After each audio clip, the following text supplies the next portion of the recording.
Hi, I'm Linda Lavin. We're at the opening night of Our Mother's Brief Affair at the Friedman Theatre, a Manhattan Theatre Club presentation.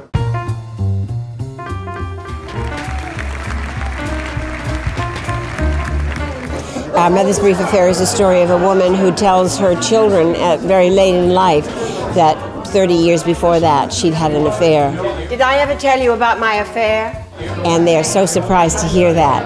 And then as the story unfolds, and we show the story unfolding, she goes to the other side of the stage and sits on a park bench, and the lover appears, and the story is unfolding in front of your eyes, and they see their mother with the lover.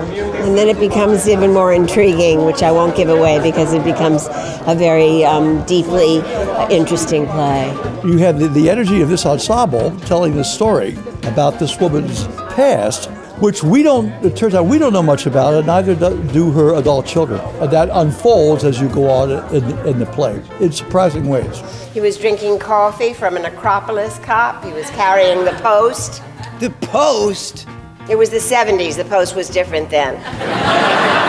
I play her lover, who she had an affair with years ago, and somebody else. But you have to come and see it to find out who the somebody else is. I always feel at that point the audience kind of leans in and gets extra excited to see what unfolds. The play kind of changes its tone on a dime, and they're like, is this what this is? And then right when they're thinking they know it, we switch it up on them. There's a lot of like, who knew what when, and then what happened, and what's the truth, and what's imagination, and what's fantasy, and you know, it's Richard. It's just so many different levels to it.